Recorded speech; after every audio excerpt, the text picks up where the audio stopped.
এই যে আমাকে ছাড়া দীর্ঘ সময় একা একা ঘুমিয়ে পার করছো, তবুও আমার অভিযোগ নেই। কেন জিজ্ঞাসা করবো না? কক্ষনো না। উত্তর লজ্জাজনক আসবে এটা গৌরী জানে, তাই ভুলেও নিভানের শুধানো বাক্যের প্রতিক্রিয়া দেখালো না। নিভানও অপেক্ষা করল না বউয়ের প্রতিক্রিয়ার। মেয়েটাকে কাছে পেলেই তার যে কি হয়, আদর ভালোবাসায় জড়িয়ে রাখতে ইচ্ছে করে। নিজে মাথা নিচু করে কৌরির গালে ঠোঁট ডুবালো। শিওরে উঠল কৌরির সর্বাঙ্গ। নিভান সেটা অনুভব করে আরো শক্ত বাঁধনে নিজের সাথে চেপে ধরল তাকে। ফের কেমন নেশাময় স্বরে বলল, কারণটা হলো আমার বউটা ঘুমিয়ে থাকলে তাকে ইচ্ছা মতো আদর ভালোবাসা যায়। মন মতো ভালোবাসলেও আমার খুব একটা সুবিধা হয়। নিঃশ্বাস আটকে এলো কৌরির। কি অসভ্য লোক, আশ্চর্য!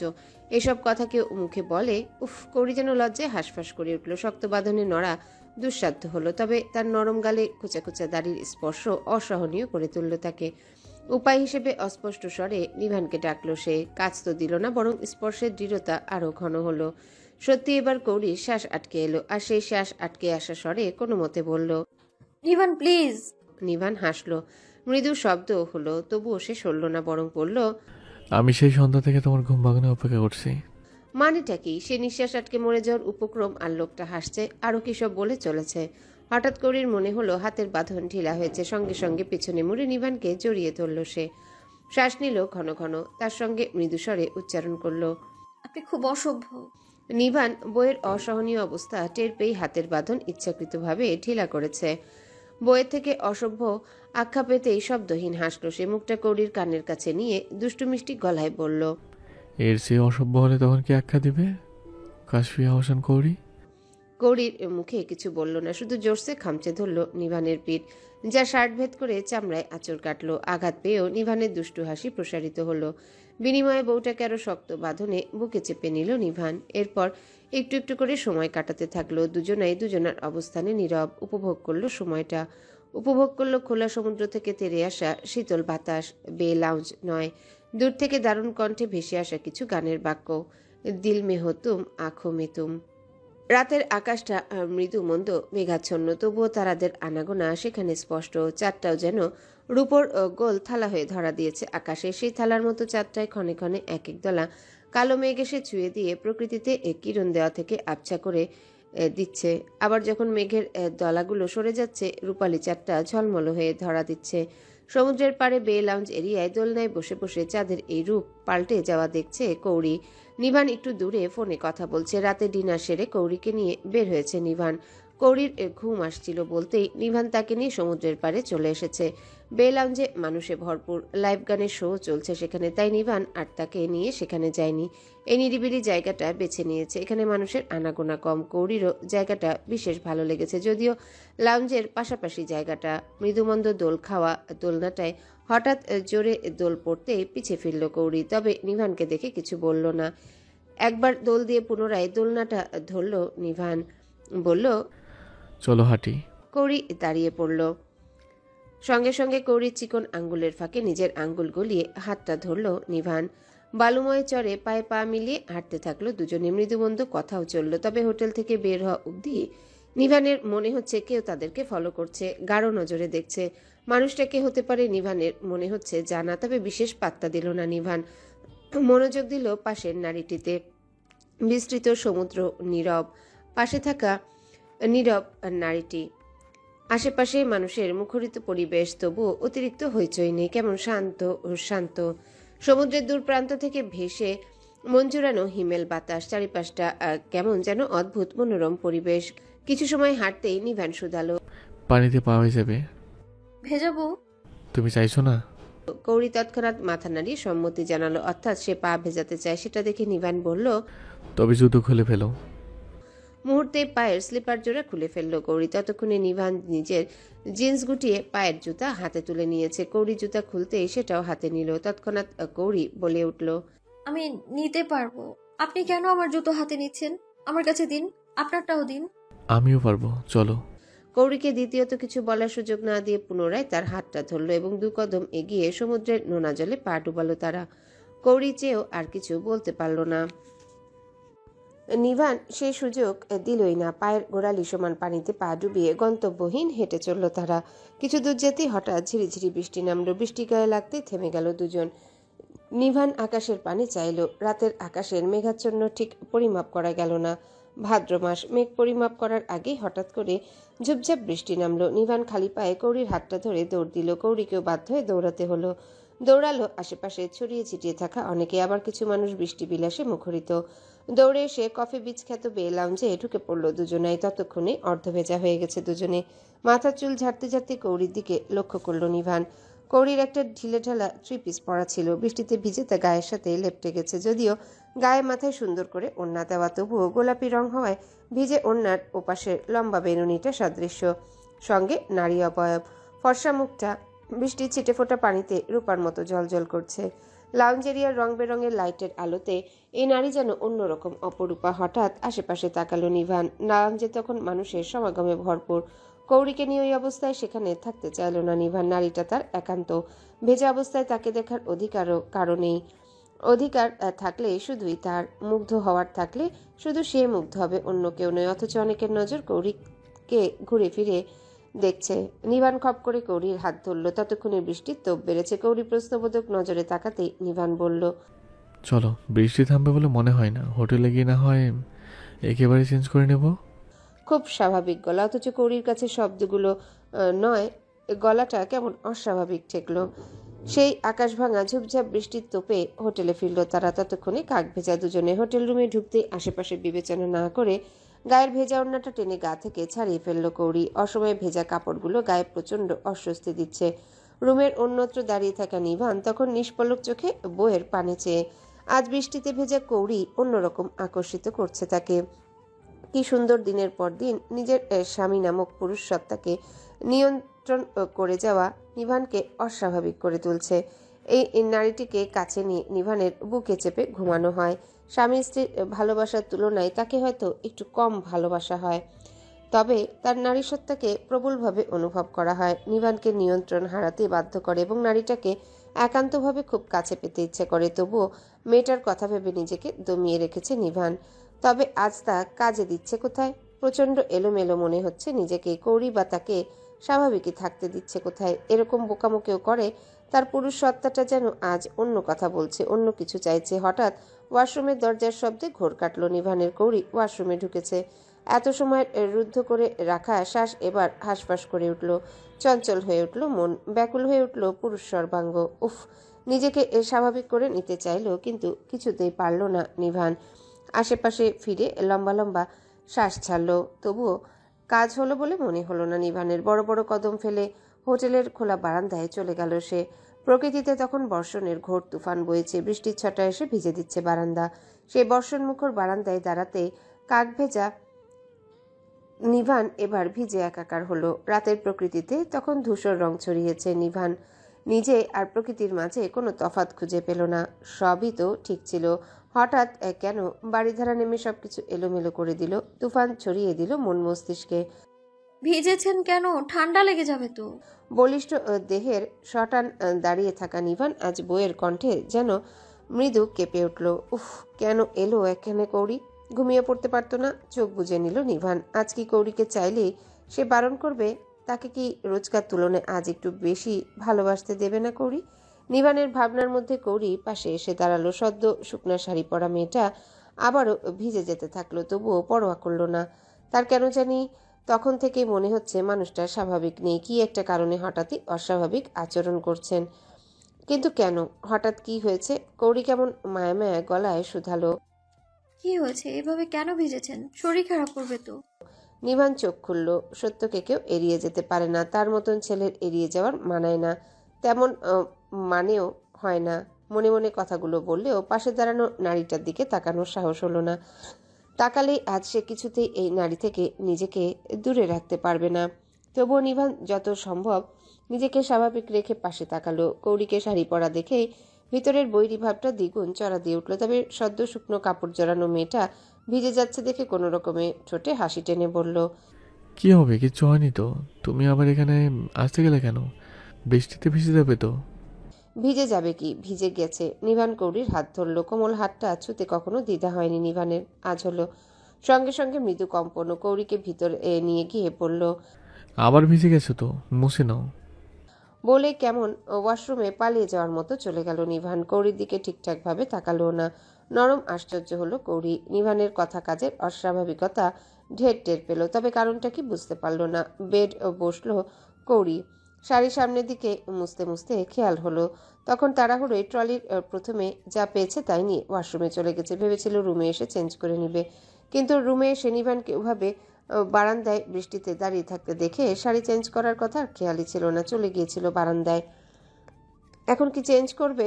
ধ্যাত, বারবার এই চেঞ্জের ঝামেলা ভালো লাগছে না ভেবেই কৌরি আর চেঞ্জ করলো না, বরং নিভানের ভাবনায় বিভোর হলো। হঠাৎ মানুষটার হলোটা কি সেটাই ভেবে পাচ্ছে না। অনেকটা সময় পার হওয়ার পরও যখন নিভান বেরোচ্ছে না, কৌরি ডাকবে কি ডাকবে না ভেবে না পেয়ে শুয়ে পড়লো। হালকা ঠান্ডা ঠান্ডা ভাব লাগায় পায়ের কাছ থেকে চাদরটা জড়িয়ে চোখ বুজে নিল, তবে ঘুমালো না। মূলত হঠাৎ নিভানের হলোটা কি, কেন এত বিচলিত দেখাচ্ছে তাকে, সেই ভাবনায় বুঁদ হয়ে রইল সে। ওয়াশরুম থেকে বেরিয়ে নিভান দেখলো কৌরি ঘুমিয়ে পড়েছে। নিষ্পলক চোখে মায়াবীর মুখটার দিকে তাকিয়ে থাকলো কিছুক্ষণ, ফের নিজের কাজে ব্যস্ত হলো সে। প্রকৃতিতে তখনও বৈরী প্রভাব চলছে, সঙ্গে তুমুল বর্ষণ। ওয়াশরুম থেকে টাওয়েল পেঁচিয়ে বেরিয়ে আসা নিভান ট্রাউজার আর টি শার্টে নিজেকে চেঞ্জ করে নিল। মাথার চুলগুলো মুছতে মুছতে রুমের বাতিটা নিভিয়ে দিয়ে হালকা আলোর বাতিটা জ্বালিয়ে দিল। ফের ল্যাপটপ নিয়ে বসলো হোটেল রুমে বরাদ্দকৃত এক সিটের সোফায়। সামনের কাছে টি টেবিলটা টেনে নিয়ে পা শটান রাখলো সেখানে। ল্যাপটপটা কোলের মধ্যে রেখে ওপেন করে মন বসালো স্ক্রিনে, অথচ মন কিছুতেই সেখানে বসতে চাইল না। মন যেতে চাইল চাদর জড়িয়ে শান্তিতে ঘুমিয়ে থাকা মেয়েটার কাছে, গিয়ে তার শান্তির ঘুমটা ভেঙে দিয়ে তাকে ভালোবাসায় ডুবিয়ে রাখতে। নিভান সোফার হেঁটে মাথা এলিয়ে দিল, চোখ বুজে পড়ে রইল সেভাবে কিছুক্ষণ। ফের মন মস্তিষ্কের দণ্ডে মনকে প্রশ্রয় দিয়ে ল্যাপটপ বন্ধ করে সামনের টি টেবিলে রেখে উঠে দাঁড়ালো সে। ওই মেয়েটাকে সামান্য উপেক্ষা করা তার সাধ্যি নয়। বিছানায় গিয়ে কিছুক্ষণ বসলো নিভান। প্রকৃতিতে তখনও মুষলধারার বর্ষণ চলছে। রুম আর বারান্দার সাথে লাগোয়া কাচের দরজাটায় বৃষ্টির তোপে কুয়াশাচ্ছন্ন হয়ে এসেছে। সেদিকে কিছুক্ষণ তাকিয়ে থেকে পাশে শুয়ে থাকা রমণীর পানে চাইল নিভান। তার নিদ্রা হারাম করে দিয়ে শান্ত বাচ্চার মতো কি সুন্দর আরাম করে ঘুমাচ্ছে। নিষ্পলক চোখে সেই রমণীর পানে চেয়ে কিছুটা সময় আবারও ক্ষয় করলো। তারপর শব্দহীন ধীরে সুস্থে তার পাশে শুলো নিভান। কৌরির গায়ে জড়ানো অবশিষ্ট চাদরটা নিয়ে নিজের গায়ে জড়ানোর আগে কৌরি এসে গুটিসুটি মেরে বুকের মধ্যে ঢুকে পড়ল। অশান্ত নিভান তা দেখে কিছুটা সময় নিশ্চুপ থেকে মেয়েটাকে আগলে নিল। দুহাতে দীর্ঘ একটা চুমু খেলো বইয়ের মাথায়। ভাবলো ঘুমের ঘোরে হয়তো কাছে এসেছে, কিন্তু অবাক হলো যখন কৌরি খুব স্বাভাবিক গলায় শুধালো। কি হয়েছে আপনার? সেই প্রশ্নে যেন বিমূঢ় হয়ে চেয়ে রইল কিছুক্ষণ নিভান। উত্তর না দিয়ে নিজেও প্রশ্ন শুধালো। তুমি ঘুমাওনি এখনো? কৌরি মুখ উঁচু করে তাকালো। নিভান কেমন শান্ত চোখে চেয়ে আছে। সে চোখে চোখ রেখে তারপর কেমন মায়া মায়া গলায় শুধালো। বলুন না আমাকে, আপনার কি হয়েছে? অশান্ত নিভান বইয়ের কাছে আসায় মায়া মায়া স্বপ্নের কথা আরো ভিতরে ভিতরে আরো বিচলিত হয়ে উঠল। হঠাৎই কৌরিকে বুকের উপর থেকে সরিয়ে বালিশে শুইয়ে দিল সে। কৌরির প্রশ্নবোধক চোখের পানে চেয়ে কেমন অদ্ভুত গলায় বলল। জানতে চাও আমার কি হয়েছে? শান্ত হলেও কেমন অস্বাভাবিক চাহনি যে অস্থির। তার চেয়েও অস্বাভাবিক অস্থির লাগলো নিভানের গলার স্বর। তার শুধানো প্রশ্ন। কৌরির মস্তিষ্ক যেন তড়িৎ কাজ করলো। মুহূর্তেই বুঝে নিল কিছু। তারপর সমস্ত ইন্দ্রিয়ের বহমান রক্তকণিকা যেন ছলকে উঠল। লজ্জায় অসাড় হয়ে এলো সর্বাঙ্গ। রুমের মৃদু আলোতে নিভানের এই কেমন অস্বাভাবিক শান্ত চাহনিতে নজর রাখা সম্ভব হলো না আর তার। সহসা চোখ বুজে নিল সে। নিভান বুঝে ফেলল বুদ্ধিমান বউটা তার কথার ইঙ্গিতে বুঝে নিয়েছে সব। নিভানের কি হয়েছে আর কি চায়। কৌরির বুঝে নেওয়া চোখের দিকে তাকিয়ে নিভান আরও নেশাময় হয়ে উঠল, ভারী অশান্ত হয়ে পড়ল। ভিতরের অনুভূতিতে জর্জরিত বৈরী ভাবটা। মুখ নিচু করে বইয়ের কানের কাছে মুখ ডুবালো সে। ছটফটিয়ে উঠে বিছানার চাদর শক্ত মুঠোয় খামচে নিল কৌরি। নিভান তা বুঝে আরো উতলা হলো। আবেদনময়ী স্বরে ডাকলো। কৌরি। এ ডাক সর্বনাশা। এ ডাক যেন কারো অস্তিত্বের সঙ্গে মিশে যাওয়ার আহ্বান। কেমন নেশাময় স্বর, শক্ত শিরদাঁড়া কাঁপিয়ে দিচ্ছে। কৌরি ডাকের উত্তর দেওয়ার অবস্থায় নেই। সারা শরীরে তার ভয়াবহ লজ্জার কম্পন। কি হতে চলেছে এখন, কি হতে চলেছে আজকের রাতটা ভেবে শিরশিরিয়ে উঠল শরীরের সঙ্গে ভিতরের মনটাও। নিভানো আশা করল না বউয়ের তার ডাকে সাড়া দেবে, উত্তর দেবে, বরং বউকে একান্ত কাছে পাওয়ার উদ্দেশ্যে আবেদনময়ী গলার স্বর আরো ঘন হয়ে এলো তার। সেই স্বরে অভিযোগ আবদার দুটোই জানাল। এখন কেন ডাক শুনছো না? জানতে চাও না আমার কি হয়েছে? এই কৌরি, আজকে তোমাকে একটু বেশি ভালোবাসলে খুব বেশি ক্ষতি। কৌড়ি পাথর বনে রইল। হৃদস্পন্দন তার ছটফট করছে, কখন না জানি চামড়ার বুকটা ভেদ করে বেরিয়ে আসে। সমস্ত ইন্দ্রিয় কেমন অসহনীয় অনুভূতিতে চঞ্চল হয়ে আছে। নিভান আবদার জানালেও থেমে নেই, বউকে ভালোবাসতে ব্যাকুল সে। স্পর্শের অসংলগ্নতা চলল বউয়ের গলা মুখে, যেন চুম্বকের আকর্ষণের মতো মেয়েটা টানছে, নিয়ে যেতে চাইছে সম্পর্কের অতল গভীরে। নারী শরীরের আলাদা সুগন্ধটা যেন তাকে ভালোবাসার চরম পর্যায়ে ঠেলে ঠুলে এগিয়ে নিয়ে যেতে বাধ্য করছে। নিভান পরম আবেশে সেই বাধ্যতার বশীভূত স্বীকার করল, যেন নিজেকে অনুভব কোনো জাদুর বশবর্তী মানাবে, যা তাকে জাদুর বলে টানছে আর এগিয়ে যাচ্ছে। তার মধ্যেও বলল, বলো না গৌরী, খুব কি অসুবিধা হবে? খুব কি ক্ষতি হবে? বরের ভালোবাসায় কৌড়ি তখন অনুভূতির জোয়ারে ভেসে চলেছে। মুখ দিয়ে রা শব্দটা বের করার জো নিয়ে, যেন সে নিজেই চাইছে নিভান তাকে ভালোবাসুক। একজন স্বামী তার স্ত্রীকে যেভাবে ভালোবাসে, নিভান ঠিক সেভাবেই তাকে ভালোবাসুক। অনুভূতিতে এলোথেলো কৌড়ি নিভানের আকুল আবেদনে এত সময় বিছানায় চাদর আঁকড়ে ধরা হাত দুটো আলগা করলো, নিজের ইচ্ছেতেই আঁকড়ে ধরল নিভানকে। নরম কোমল হাতের ছোঁয়া পিঠে পড়তে নিভান যেন মুহূর্তে সম্মতি পেয়ে গেল। স্পর্শ আরো ঘনিষ্ঠ হলো, ঘন জড়ানো গলায় ফের শুধালো, সত্যি তোমার কোনো অসুবিধা নেই তো? অনুভূতিতে জুবুথুবু কৌড়ি স্বামীর ভালোবাসায় কেমন যেন বশ্যতা শিকার হয়ে গেল। নিভানের শুধানো প্রশ্নের উত্তর দেওয়া যেন অত্যাবশ্যক মনে করে মাথা নাড়িয়ে না জানালো, অর্থাৎ স্বামীর অস্তিত্বে নিজেকে বিলীন করে দিতে তার কোনো অসুবিধা নেই। নিভান যেন আকাশ ছোঁয়া আশকারা পেল, আর সেই আশকারা পেতেই এতদিনে নিয়ন্ত্রণে রাখা নিজের পুরুষ সত্তাকে অবাধ মুক্ত করে দিল। জমানো ভালোবাসা উগলে দিতে থাকলো একান্ত নারীটিতে। চলল নিভানের পাগল করা উথাল পাতাল ভালোবাসা। বাহিরের মুষলধারা বর্ষণের সাথে পাল্লা দিয়ে চলছে যেন নিভানের ভালোবাসা। কৌড়িও যেন স্বামী নামক মানুষটার কাছে নিজেকে অবাধ ছেড়ে দিল। সেটা উপলব্ধি করে নিভানও আজ প্রথম নিজের ভালোবাসা প্রকাশ করলো। খুব ঘনিষ্ঠ মুহূর্তে স্ত্রীর কানে মুখ ডুবিয়ে বলল, নিবান তোমাকে খুব ভালোবাসে। আমার ভালোবাসা নিবান তোমাকে তার চেয়েও খুব খুব খুব যত্ন রাখবে, খুব খুব খুব ভালোবাসবে। দেখো, সারা রাত মুষলধারায় বর্ষণের পর ভোরের দিকে বর্ষার তোপ কমেছে। প্রকৃতি এখন নিস্তব্ধ, শান্ত, কিছুটা ঠান্ডা ভাবও নেমেছে। তার মধ্যে শীতাতপ নিয়ন্ত্রক রুমটা বেশ আরামদায়ক। কৌড়ি বিভোরে ঘুমাচ্ছে, সামান্য নড়চড় নেই, যেন রূপকথার রানী তার শ্রান্ত শরীরটা ঘুমের দেশে বিলীন করে দিয়েছে। গায়ে চাদরটা আষ্টে পৃষ্ঠে জড়ানো। ঘুমের ঘরে একপেশে হয়ে শোয়ার কারণে শুভ্র পিঠের কাঁধের অংশটা ঝলমলে রোদ্দুরের মতো উকি দিচ্ছে, শুভ্র গলার অংশটাও, যেখানে এখনো স্পষ্ট হয়ে আছে নিভানের উন্মাদিত হয়ে বউকে ভালোবাসার চিহ্ন। মাথার চুলগুলো এলোমেলো হয়ে ছড়িয়ে ছিটিয়ে আছে বিছানায়, মায়াবিনী মুখটাও ঢেকে আছে। সেখান থেকে মৃদুমন্দ উকি দিচ্ছে ফর্সা গাল। নিভান গায়ে শার্ট জড়াতে জড়াতে খেয়ালি নজরে দেখল বউকে। মূলত হাতে কাজ চললেও সুগভীর শান্ত মুগ্ধ চোখ জোড়া তার বউতে আটকে। সারা রাত তাকে কাছে পাওয়ার পরও মেয়েটা যেন এখনো তাকে টানছে। অথচ ঘন্টাখানেক পর তার কনফারেন্স শুরু, সেখানে অ্যাটেন্ড থাকতে হবে আরও আধা ঘন্টা আগে থেকে। বিধায় অনুভূতিকে প্রশ্রয় না দিয়ে বাধ্য হয়ে মেয়েটাকে ছেড়ে উঠতেই হলো নিভানকে। মৃদু নড়ে চড়ে উঠল কৌড়ি, মুখ ঘুরিয়ে অন্যদিকে নিল। নড়াচড়ায় ফর্সা কাঁধটা আরও একটু উন্মুক্ত হলো। জানালার কাজ ভেদ করে পর্দার ফাঁকফোকর দিয়ে সূর্যের রশ্মিটা সেই কাঁধে পড়তেই পূর্ণিমা চাঁদের মতো দ্যুতি ছড়ালো, আকর্ষিত করলো। নিভান সেদিকে চেয়ে শার্টের বাটন লাগাতে লাগাতে পূব দিকের বিশাল বড় কাচের জানালাটার কাছে চলে গেল।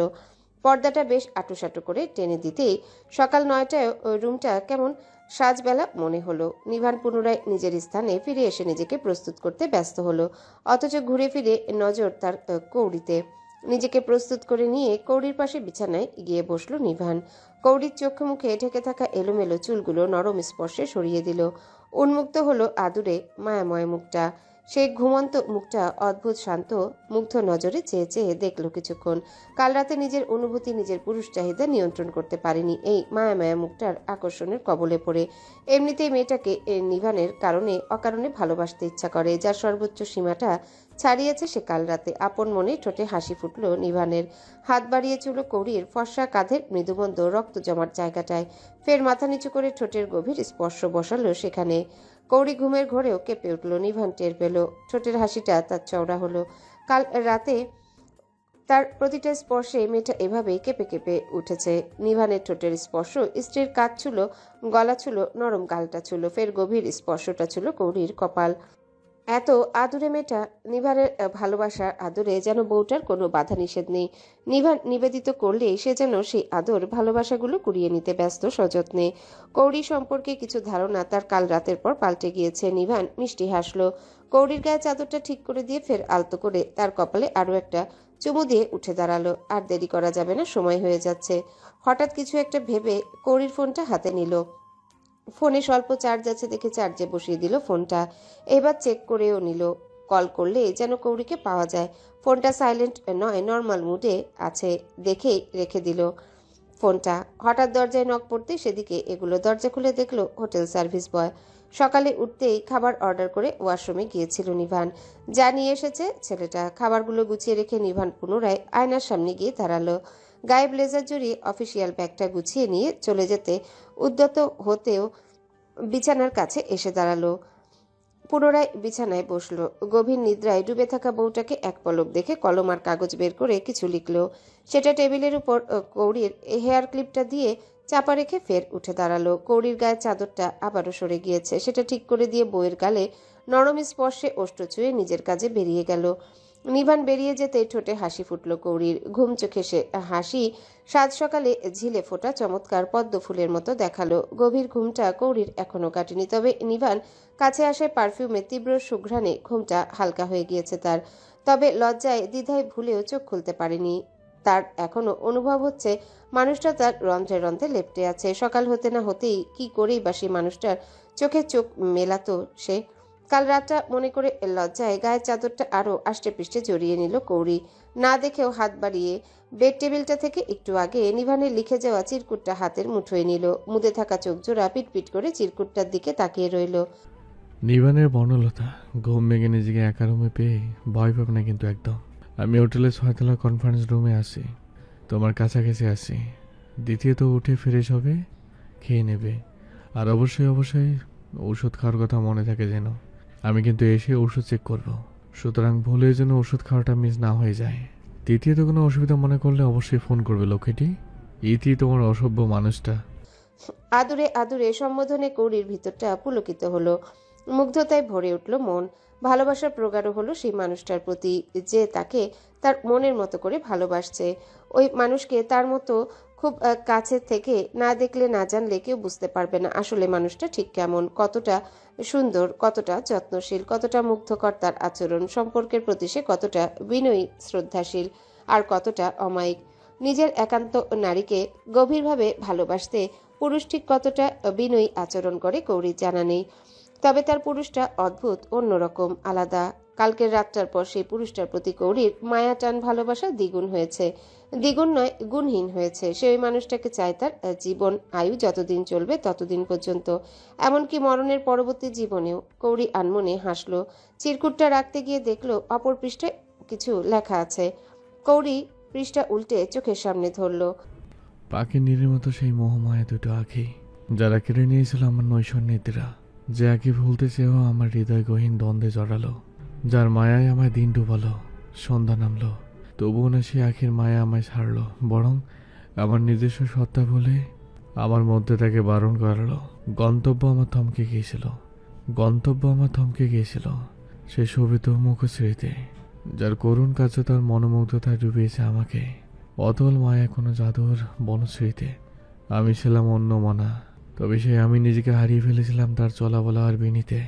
আজ আমার অস্তিত্ব অস্তম্ভিত হলো সেই মায়া বিনীতে, নিভানের বনলতায়। নিভান নিজেকে বারবার তোমাতে হারিয়ে ফেলতে চায়, তোমাতে নিজের অস্তিত্ব অস্তম্ভিত করতে চায় আমার ভালোবাসা। কাব্য শেষে লেখাটুকু পড়ে কৌড়ি আবেগপ্রবণ হলো। সবসময় ওই কঠিন গম্ভীর মুখ করে থাকা মানুষটাকে দেখলে কেউ কল্পনাও করতে পারবে না মানুষটা তার স্ত্রীর কাছে ঠিক কতটা আবেগী, কতটা উন্মুক্ত মনা। কৌড়ি সে মানুষটার স্ত্রী। বড়ই আশ্চর্য লাগে তার। কখনো ভাবেনি ওই মানুষটার সম্মুখীন দাঁড়িয়ে কথা বলতে পারবে, অথচ সেই মানুষটার শরীর জুড়ে থাকে সে। তার বলিষ্ঠ বুকের মধ্যে আর দু হাতের বাহু বন্ধনীতে আজ সে আগলে রাখা মুকুল। নিজেকেও মাখিয়েছে মানুষটা জুড়ে। চিরকুটটা হাতের মুঠোয় নিয়ে বুকে জড়ালো কৌড়ি, যেন নিভানের হাতের লেখা নয়। নিভানের হাতটাকে নিয়ে বুকে জড়ালো সে। সেভাবেই পরম আবেশে চোখ বুজে নিল।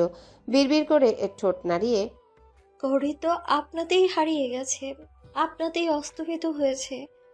সেই হারানোর গভীরতা যে বড়ই সুদূর প্রসারী আর অস্তমিত। এই অস্তমিত সূর্যের আলোক রশ্মির মতো নয়। একটা নির্দিষ্ট সময় সে উঠলো, আবার একটা নির্দিষ্ট সময় গড়িয়ে সে ডুবে গেল। এই অস্তমিত বহমান নদীর মতো নিজেকে তার মাঝে বিলীন করে দেয়া, যেখানে সে নিজেকে ডুবালেও অস্তিত্ব হারায় না, বরং উল্টে শান্তি আর সুখের প্রবাহমান স্রোত খুঁজে পায়। দুপুরে রান্নার বন্দোবস্ত করছিলেন নিহারিকা বেগম। যদিও সরঞ্জাম সব গোছগাছ করা ওনার কাজ হলো শুধু চুলার তাপে বসিয়ে পাকানো। তন্মধ্যে তার মধ্যে দুটো তরকারি শেষ করে মাংস কষার খুন্তিটা শান্তনা রহমানের হাতে ধরিয়ে দিয়ে নিহারিকা বেগম ছুটে চললেন জাহিদ সাহেবের গোসল সারতে। ওনার গোসলের সময় হয়ে গেছে, দেরি করলে অস্বস্তিতে ভোগেন, তাই স্বামীর সেবায় ছোট জায়ের হাতে কাজ ফেলে ছুটে চলেছেন তিনি। কিচেনে সিঙে ধোয়া পোছার কাজ করছে রানী। নিহারিকা বেগম ছুটতে শান্তনা রহমান আর রানী টুকিটাকি কথা বলতে বলতে দুজনে নিজেদের কাজে মগ্ন রইলেন। তন্মধ্যে ফাতেমা খাতুন নিজের ঘর থেকে হাঁক ছাড়লেন। ছোট বৌমা, রানীকে একবার আমার রুমে পাঠাও তো। দুবার হাঁক ছেড়ে কথাগুলো বলতেই শান্তনা রহমান পিছে ফিরলেন। রানী কেবলই ধোয়া পোছার কাজে হাত দিয়েছে। সিঙ্কের অনেক থালা বাসন। মুখ ফিরিয়ে কণ্ঠ উঁচু করে শাশুড়িকে উদ্দেশ্য করে তিনি বললেন, আম্মা খুব দরকার, আমি আসবো? না, তোমার আসতে হবে না, আমার একটু কাজ ছিল রানীকে দিয়ে। যাই হোক, ও কাজে থাকলে পরে পাঠিও। রানীর হাত ততক্ষণে থেমে গেছে, সেটা দেখে শান্তনা রহমান বললেন, রানী আপা, যাও দেখো তো আম্মা কি বলছে। রানী হাত ধুয়ে কিচেন ছাড়ার আগে শান্তনা রহমান কিছু একটা মনে করে ফের ডাকলেন তাকে। আপা, তন্ময় বাড়িতে নেই, ওকে ভার্সিটিতে গিয়েছে, ওকে দেখছি না তো। ছোট বৌমা তো নিজের রুমে, বেশ কয়েকদিন ধরে দেখছি চোখে মুখের অবস্থা ভালো না, শরীরটা মন্দ মন্দ ভাব। জিজ্ঞেস করলেই বলে তেমন কিছু না, এমনিতেই শরীর খারাপ। বড় ভাবি তো সকালেও শুধালেন। শুধিয়েছেন তো তিনিও। রানীর বক্তব্যের মতো একই উত্তর পেয়েছেন, কিন্তু ইদানিং মেয়েটার হাব ভাব ভালো ঠেকছে না ওনার। তন্ময়ের এই হঠাৎ শরীর খারাপের ভাব, চোখে মুখে ক্লান্ততা ওনাকে অন্য কিছু ইঙ্গিত দিচ্ছে। তবে তাই যদি হয়েই থাকে, তবে বিষয়টা জানাতে দ্বিধা কিসের? নাকি লজ্জায় জানাতে পারছে না মেয়েটা? নাকি তিনি ভুলভাল ভাবছেন? প্রাপ্তবয়স্ক দুজন ছেলে মেয়ে এত তাড়াতাড়ি কি ফ্যামিলি প্ল্যানিং এ যাবে? তাই যদি হবে, তবে মেয়েটার হলোটা কি? ইদানিং খাওয়া দাওয়াও তো ঠিকভাবে করছে না তন্ময়ী। খাবার দেখলেই যেন দূরে দূরে থাকছে, বিষয়টা লক্ষ্য করেছেন তিনি। ভাবি, আমি আম্মার কাছে গেলাম। হুঁশে ফিরলেন এমনভাবে রানীর দিকে তাকালেন, ফের বললেন, আচ্ছা যাও, যাবার আগে তন্ময়কে একবার ডেকে দিয়ে যেহেতু। আচ্ছা ছোট ভাবি। রানী চলে গেল। শান্তনা রহমান নিজের কাজে মন দিলেন। তন্ময়ের সঙ্গে সঙ্গে ওনার আরও একটা ভাবনা মাথায় এলো। ইদানিং শাহেদ সাহেবের আচরণ কেমন অস্বাভাবিক ঠেকছে। বাড়িতে থাকলে কেউ ফোন দিলে দূরে গিয়ে কথা বলছেন। শান্তশিষ্ট মানুষটার আচরণ কখনো গম্ভীর ছিল না, তবে ইদানিং কেমন গম্ভীর গম্ভীর ভাব, যা তিনি শুধিয়েও উত্তর পাচ্ছেন না। কিছু করতে হবে ছোট মা। ভাবনা কাটলো ওনার। হলদেটে উজ্জ্বল মুখটা কেমন শুকিয়ে ছোট হয়ে আছে। চশমার আড়ালের চোখ দুটোতেও কেমন যেন ক্লান্তি ভরপুর। আচ্ছা, ইভানের সাথে মেয়েটার সবকিছু ঠিকঠাক আছে তো? শান্তনা রহমানের ভাবনার মাঝে তন্ময়ী সিঙ্ক ভরা বাসনকোসন দেখে সেদিকে এগিয়ে এলো। শ্বশুর বাড়িতে তাকে মেয়ের মর্যাদায় পুতুল করে রেখেছে বললে চলে, তবুও মেয়ে হলেও তো হাত পা নেড়ে খেতে হয়। একটু একটু কাজ না করলে কি হয়?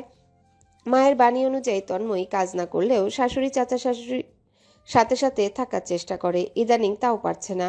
মনে হচ্ছে এই বুঝি তার হাবভাব টের পেয়ে তারা ধরে ফেললো আর জেনে ফেললো নতুন অতিথি আসার আগমন। যদিও এটা চেপে রাখার বিষয় নয়, তন্ময়ী চেপে রাখাটা যুক্তিযুক্ত মনে করে না, তবুও মনে মনে ইভানকে নিয়ে একটা সংশয় কাজ করছে। সেই সংশয় কাটিয়ে সুখ সংবাদটা ইভানকে দিতে চেয়েও পারছে না সে। বাসনে হাত দেওয়ার আগে শান্তনা রহমান তন্ময়ীর হাত চেপে ধরলেন, বললেন, আমি এখানে তোমাকে কাজ করার জন্য ডাকিনি, আর ওগুলো তোমাকে হাত লাগাতে কে বলেছে? রানী রানী এসে করে নেবে। তোমাকে ডেকেছে অন্য কারণে। সত্যি করে বলো তো, তোমার কি হয়েছে? ইভানের সঙ্গে কিছু হয়েছে? হঠাৎ প্রশ্নবাণে হকচকিয়ে গেল তন্ময়ী। কিছুটা আমতা আমতা করে বলল, আর কি হবে? আর ইভানের সঙ্গে কিছু হয়নি আমার, সবকিছু ঠিক আছে ছোট মা। শান্তনা রহমান কেমন তীক্ষ্ণ চোখে চেয়ে ফের প্রশ্ন করলেন, কিচ্ছু হয়নি, সব ঠিক আছে? তন্ময়ী এর জবাব দিতে পারল না। সত্যি বলতে শাশুড়ি আর চাচি শাশুড়ি দুজনেই অমায়িক মনের মানুষ। ছেলে মেয়েদের ভালো মন্দে তারা বেশ নজরদারি এবং খবরদারি।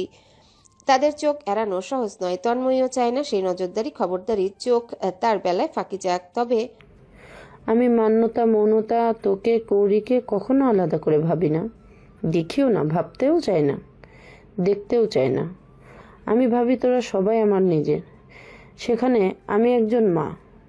আমার নজর বলছে তোর কিছু একটা তো হয়েছে, হয়তো ইভানের সঙ্গে কিছু, নয়তো। বিলিভ মি, আমার আর ইভানের সঙ্গে কিচ্ছু হয়নি ছোট মা। তবে তুই কি প্রেগনেন্ট? সহসা মুখের উপর প্রশ্ন পড়তে তন্ময়ী জবাব দিতে পারল না। মাতৃত্ব ব্যাপারটা ঢাকা চাপার জিনিস নয়। তবে কেন একটা কারণে সংশয়ে পড়ে এসে কাউকে নিজের প্রেগন্যান্সির কথা জানাতে পারছিল না। বাড়ির সবাই হয়তো সুসংবাদটা শুনে খুব খুশি হবে, বাট ইভান, সে কি খুশি হবে যে এখনো নিজের ক্যারিয়ার গোছাতে ব্যস্ত? সে কি আদৌ এত তাড়াতাড়ি নতুন কারো আগমনটা মেনে নিতে পারবে? দোষ কি তন্ময়ীকে দেবে না যে তুমি একটু সতর্ক থাকতে পারলে না? নাকি সহজভাবে মেনে নিবে? আজ কয়েকদিন ধরে এসব ভেবে চলেছে তন্ময়ী। কয়েকবার ভেবেছে ইভানকে সে বলে দিবে, যা হবার হবে। স্বামী স্ত্রীর ভালোবাসা একটা নতুন প্রাণের আগমন ঘটতেই পারে, এটা দোষের বাকি, আর এত ভাবাভাবিরও বাকি। তবুও বলতে পারেনি, বরং তার কি হয়েছে জানতে চেয়ে ইভানকেই উল্টোকাল আবল তাবল বলেছে। ইদানিং ঘন ঘন মুড সুইং হচ্ছে, এই ভালো তো এই খারাপ, কি যে হচ্ছে! উফ, এত সিদ্ধান্তহীনতা তাকে আরো অসুস্থতা বোধ করাচ্ছে। তন্ময়ী, কি হয়েছে? কি ভাবছিস এত? আমি কিছু জিজ্ঞেস করেছি তোকে? তুই প্রেগনেন্ট? তন্ময় এবার অসহায় মুখ করে সান্ত্বনা রহমানের দিকে তাকালেন। তাতে উনি যা বুঝার বুঝে নিলেন। সঙ্গে সঙ্গে ঠোঁটে হাসি ফুটল ওনার। উচ্ছ্বসিত গলায় বললেন, হ্যালো বন্ধুরা, পরবর্তী পার্ট খুব তাড়াতাড়ি আসবে, তো সবাই অপেক্ষায় থাকো। আর চ্যানেলটি যারা এখনো সাবস্ক্রাইব করোনি তারা পরবর্তী পার্ট দেখার জন্য চ্যানেলটি সাবস্ক্রাইব করে রেখো। ধন্যবাদ সবাইকে, আমাদের সাথেই থেকো।